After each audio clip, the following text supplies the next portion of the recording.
Buona domenica, anzi, buona seconda domenica del tempo di Natale.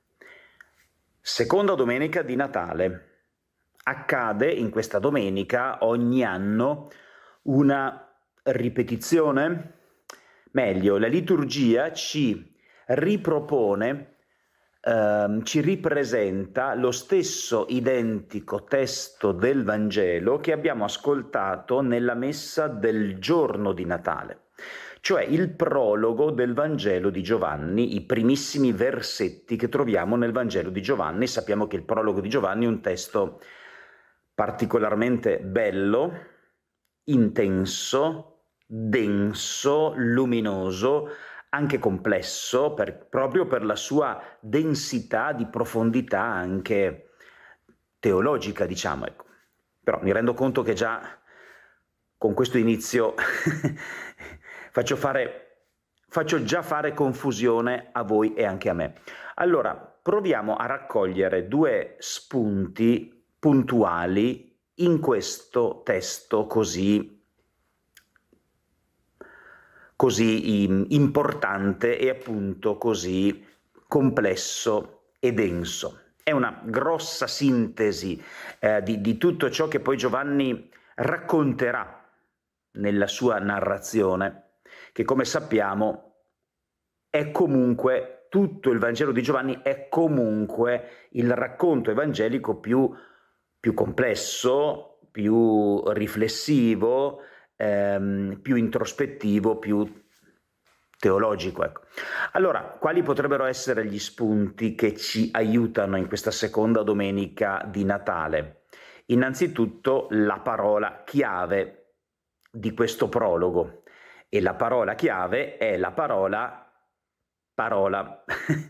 In principio era il verbo, in principio era la parola, in principio era il logos, dice il testo greco, no? Il logos. Il logos era presso Dio, il logos era Dio.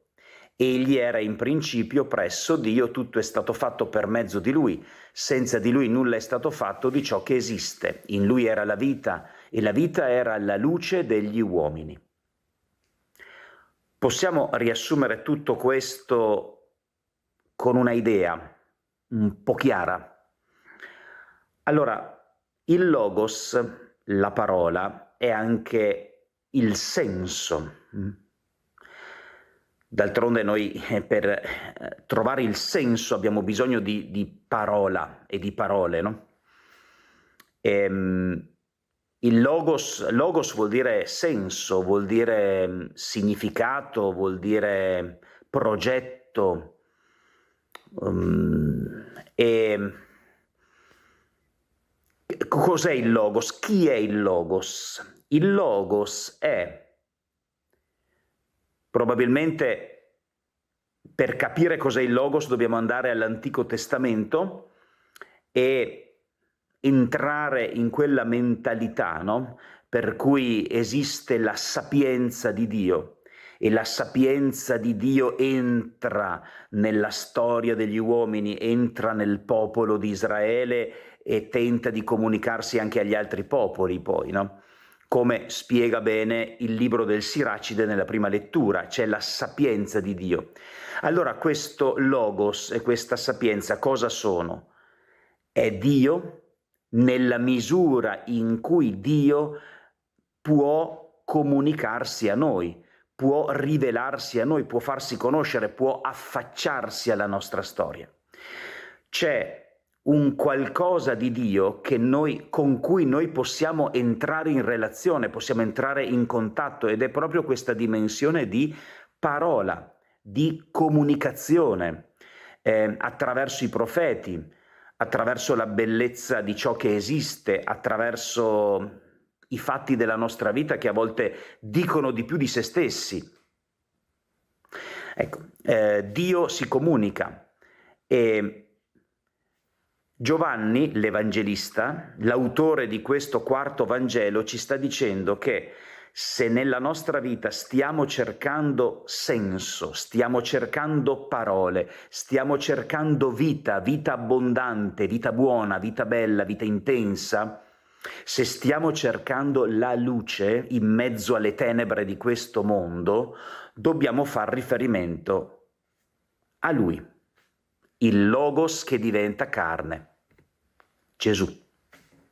Lui è il senso che diventa uomo come noi per essere in dialogo con noi, per essere in relazione con noi, per essere in contatto con noi, per fare alleanza, per essere amico. Vi ho chiamati amici, dirà Gesù alla fine della sua esistenza terrena. Questo vuole.